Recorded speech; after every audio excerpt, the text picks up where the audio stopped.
Hi everyone, it's Kiki. Today, thanks for joining me for the Love of Crafting and Sharing, my YouTube video for this collaboration. This month we're focusing on dies, and I'm going to be working with the Vicki Boutin Storyteller collection and this sketch from 30 Days of Sketches with Christy. So because we're working with dies, I just got the Storyteller collection and it's absolutely gorgeous. So I decided what I would do is I would take her packages of dies and ephemera and look through, select some that I thought would work. I'm going to be scrapbooking a photo of my cat Whiskey. And the sketch, of course, you saw has a circle portion to it at the bottom. And I thought this paper by Vicki Boutin would be amazing for that. And I'm going to distress it lightly on the edges. And I'm going to flip it upside down and use that as the circle portion of the sketch. And I really love the fact that instead of, blocking some of these gorgeous papers partway, the paper came from it was a huge sort of rainbow style. So this way I get to use this gorgeous paper at least twice, because I kind of took off almost like about a quarter of it, I guess you could say. And I'll be able to back that other leftover piece of paper with cardstock or something to use it out as again with this sort of rainbow or circle kind of feeling to it. So I love the collection. It's amazing. If you're familiar with Vicki Boutin, she does amazing mixed media work, and her papers are very mixed media style and great for art journaling and things. So I had to try to pick up this collection. And for this particular picture, my cat was sitting on my couch, and normally I don't scrapbook with anything. I've scrapbooked occasionally with black cardstock, but most of the time I will gravitate toward a white cardstock or a cream cardstock. And the cream cardstock I found didn't really work with this picture because my cat is sitting on the couch, and the couch is gray, and the walls behind him are a sort of powder blue, and so it just didn't seem to work. So I looked through my stash and I found a light gray cardstock.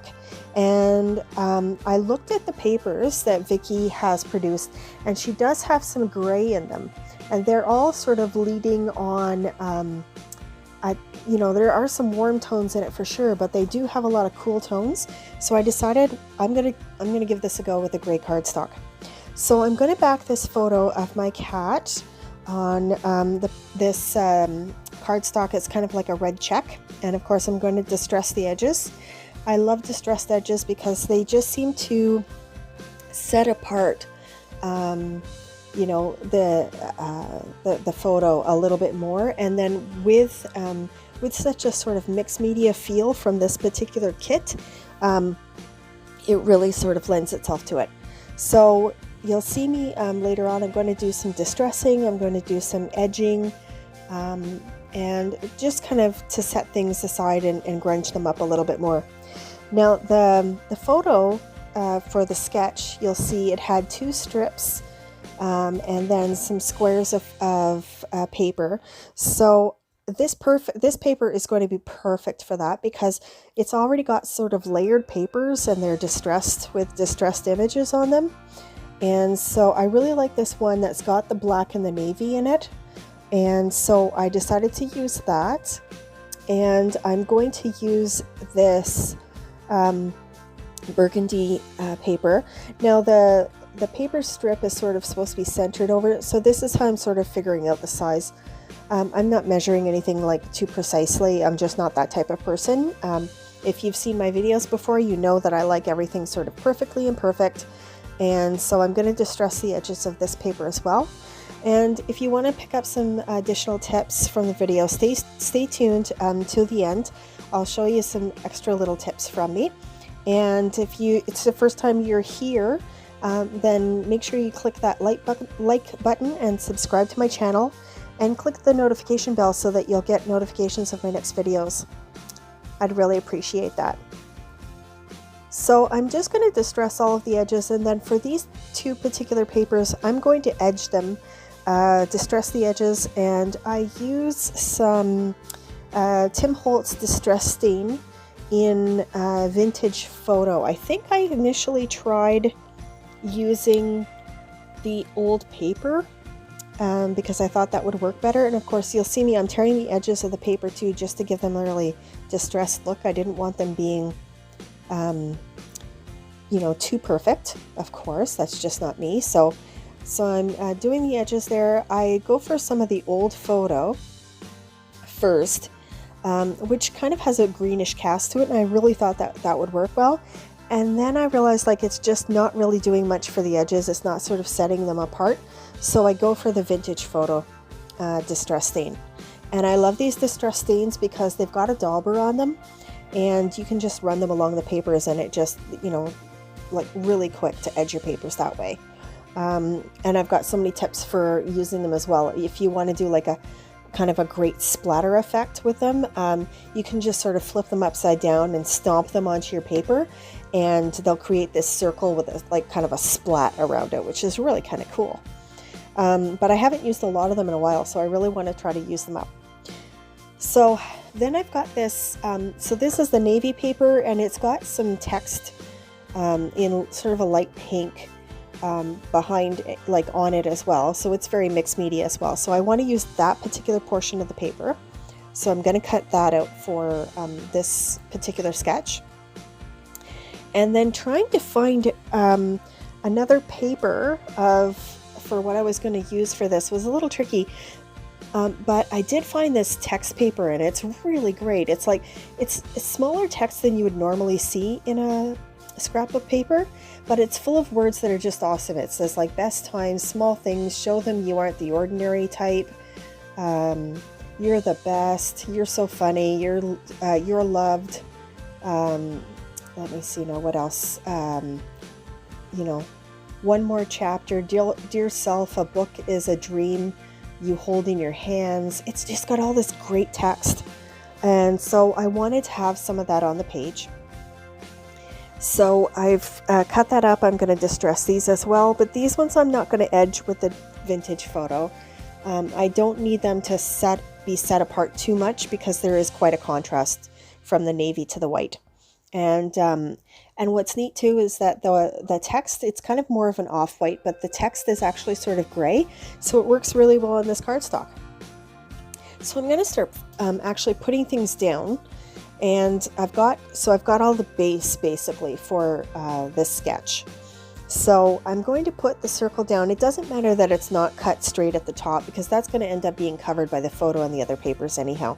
But I want to make sure that the bottom circle at least looks pretty decent. And I was just kind of, oh, what a day it was. But I was just kind of working with trying to get these straight. So I was thought, okay, I'll eyeball it. I'm also working with a new photo setup. I got myself a new Archon photo mount or camera mount, and it gives me kind of a really different angle, and so I have to work much further up the table, and it gets tricky. So I thought, okay, I'm going to use my ruler just to make sure I've got things straight, because it was really hard to tell otherwise. So that's what I've done. And so I have to apologize ahead of time if you happen to see things kind of go off camera at the bottom. I'm really trying to make sure that I work further up the desk so that everything is in frame.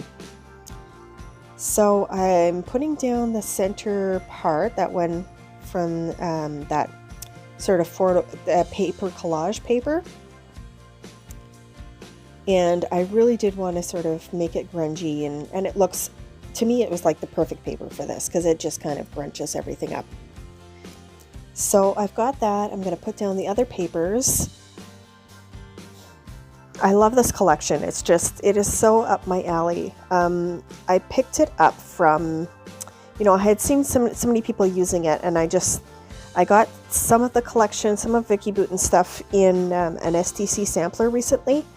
And I just thought, you know what, I've seen so much of the Storyteller, I want to try it. I want to try to work with it. And so I picked it up at scrapbook.com and got it pretty quickly, which was nice. And but she didn't have the 12 by 12 paper pad, but I did get quite a few of the papers. So I selected the ones that I really like. I really love the quatrefoil paper that she had with it. and ordered 2 of those, but for the most part I ordered only 1 sheet of each. So I want to make sure that when I was selecting these papers that I was using only a portion that I could work for this layout, but that would leave me a lot of the other papers to use. So that's what I did there. And it's a stunning collection. If you haven't checked it out, make sure you check it out. She's got a sheet of the papers, by the way. I picked up the thickers, I picked up the embellishments, and then, as I said, I got various papers. But she's got one of the papers from Storyteller, and it's got all kinds of cutouts, and you'll see it later. I bring it up later, but it's an amazing collection. So here I'm going to pop up. I've popped up my cat photo with some fun foam, and I got it from Amazon, really super cheap. I'm sure you could get it at the dollar store too, but with COVID I haven't been going to the dollar stores. It just seemed to be a little bit too crowded for me. And you'll remember that the sketch actually has like a small frame, which is why I pulled these frames out of the die pack. But in the end I ended up not using it, and I think it's primarily because I put my photo a little further off to the right, but I just, having a frame on there without having something in it just kind of seemed backwards to me. So I decided to use this library card as my journaling spot instead. And I'm still kind of trying to figure out, okay, how am I going to use a frame? And in the end, I don't end up using any frame. But I love this tag. This is one of the ephemera tags that she came up with. It's gorgeous. It's got like gold foil on it in distressed quatrefoil, and it's on top of this library card or some kind of ledger paper that is made out of vellum. And I love that it's the teal color. So I knew that I wanted to bring in teal in different places, so there would be at least three places with, pops of teal, good, solid pops of teal. So I love that, and I have a few other items that I'm going to pop up. So let me just show you what I'm working with here. So right now I'm working with a banner that is going to be sort of kind of a subtitle. The original sketch has the title at the top, but I really like the banner because it says a picture is worth 1,000 words, and that's Whiskey's looking very kind of perturbed here in the first picture, and in the second picture he's like, yeah, okay, I'm all right with this. He's definitely not a cat that likes having his photo taken, let me tell you. So I pulled out more of these dies, trying to figure out if I could add more dies, different shapes, and in the end I decided not to put anything much more on the right hand side. Now it does have circles in the layout, sketch layout, and so what I did is I pulled out my punch. I think it's a 1.5 inch punch, and I decided to punch out the circles that are in one of the papers.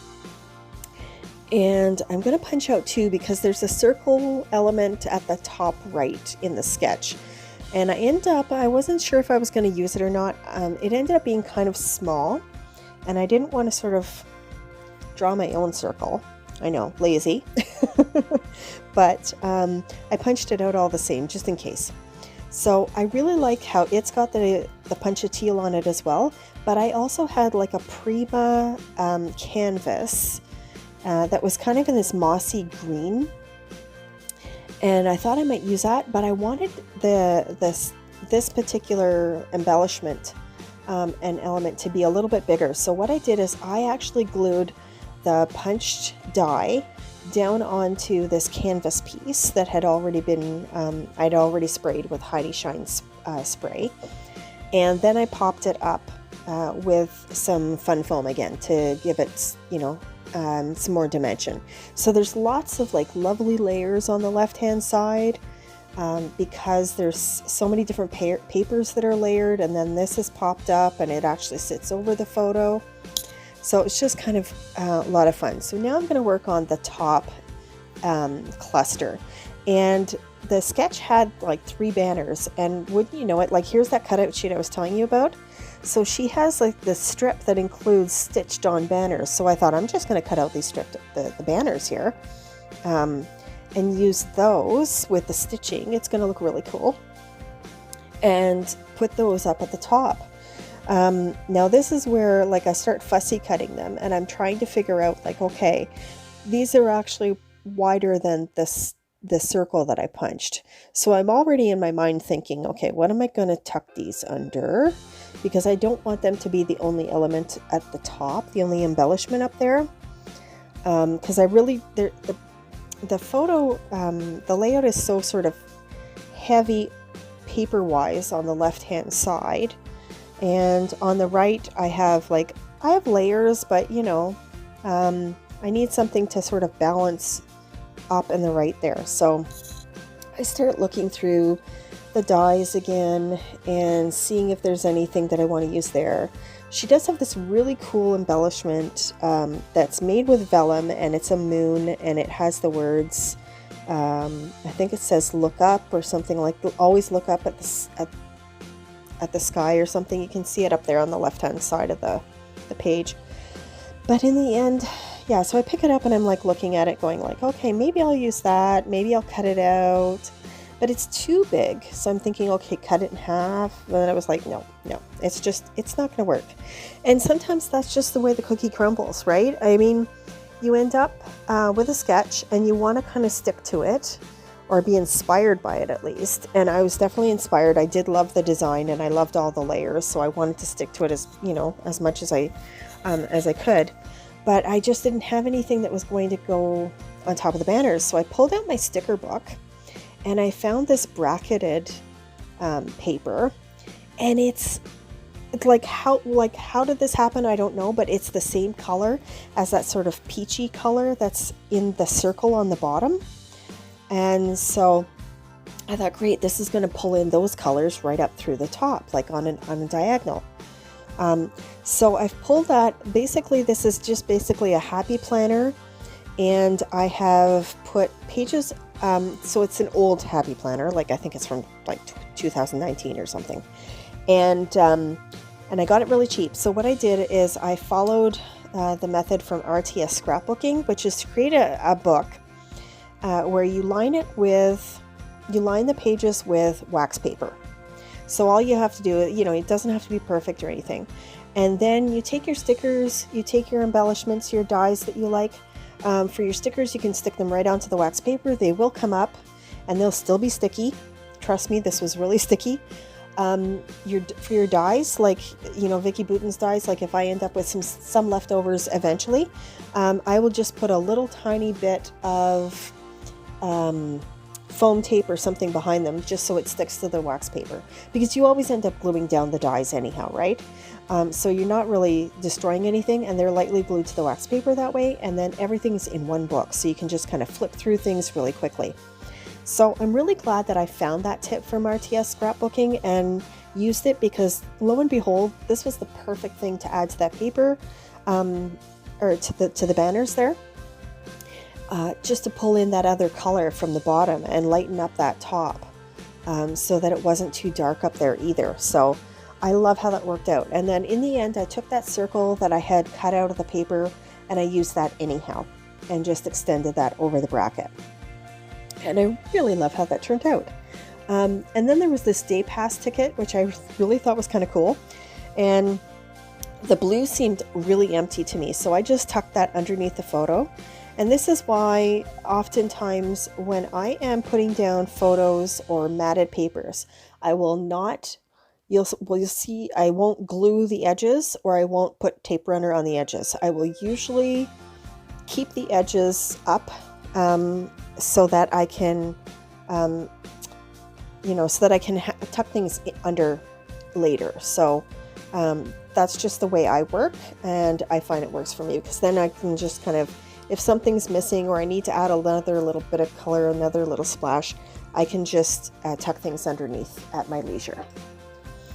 So then I had this little 5-cent die, and again, that was the orange and the pink, so that tied in. So you'll see, like, around the page, I've got, generally speaking, I have 3 of each color on the page. I've got 3 of the teal, I've got 3 of the peach, I've got the pink, I have 3 of. The navy, I put additional things in with the navy. And that to me it leads the eye around the page and just makes it more interesting to look at. So that's just a little tip for you, because the eye is attracted to odd numbers of items. And so if you have threes of things and you have the color represented along in all your different elements, like I sort of consider the left-hand side of the page kind of underneath that ticket where the circle is and everything to be a cluster. The right-hand side I consider to be a cluster, and then the top corner I consider to be a cluster. And so if you have the colors represented in the cluster and they're all sort of the same colors, then you'll find that your page has balance. Now I'm working with the Creative Embellishments acrylic stars, and these are the mirror stars. So when you get them, they're covered, and so you have to take off the little sticker, and you'll see that they're crystal clear and they look like a mirror, and I just thought they're so cute, so I had to put those on the page. Then I've got the thickers. So this thickers for Storyteller has titles, it has icons, and it has sort of like little enamel dots, but they're not enamel, they're puffy stickers. So these are all puffy stickers. So they've got empty hearts, solid hearts, butterflies. It's a really cute thicker collection, let me tell you. And it's all puffy stickers, and I'm loving puffy stickers these days. So basically I'm putting some of the little solid hearts around the page. I'm putting some of the little dots, and they're all like a matte finish. They're not like a shiny puffy sticker like a lot of puffy stickers are out there right now. These are a matte finish. So they add like a little bit of grungy effect there. So I've got this one that's kind of it's an olive green, and it's got cutouts on the hearts, and I definitely wanted to use it because I thought it was such a neat embellishment. So I tucked it over into the top right just for a tiny little cluster up there, and I'll add some dots up there too. And then, funny, I'm putting in all the little final touches, but I'm doing something a little backwards here. Have you noticed?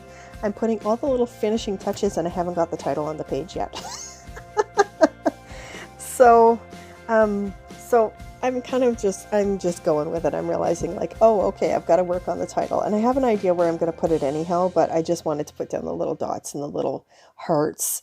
They're just, yeah, they were totally absorbing me. So, and you get a lot of them with the thickers pack too. I was really surprised.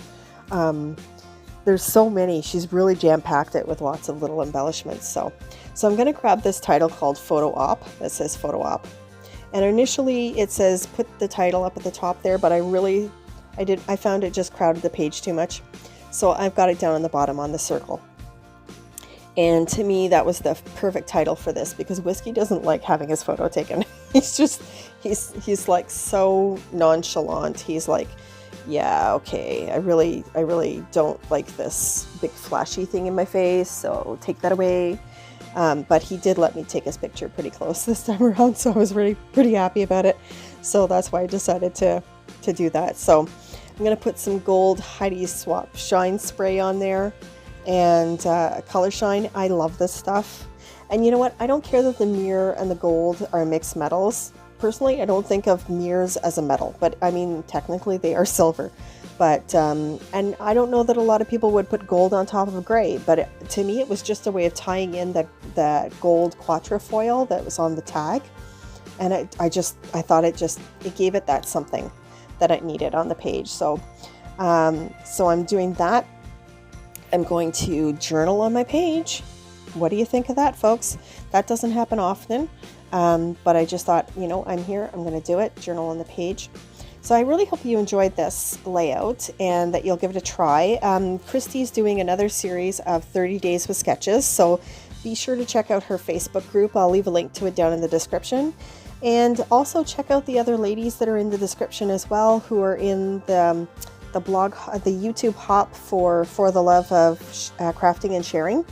And check out all their talented layouts and what their take was on dies, because that's the theme this month. And make sure to give them a thumbs up if you do watch their videos as well.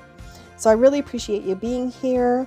Again, subscribe if you're not a subscriber yet, and give me a thumbs up. Let me know in the comments too if you've had a chance to work with any of Vicki Boutin's stuff, and you know, what you find that you love about it and what your favorite collection is. I really like to hear that.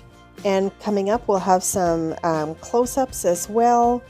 And I really hope you enjoyed this layout. It was a lot of fun. I'm going to be playing along with more sketches from Christy as well this month. So stay tuned. I'll have more videos up soon. And if you happen to scrap lift this, I would love it if you left me a link below in the comments so that I can leave you some love. Thanks again for being here, and I hope you have a fantastic week. Talk to you soon.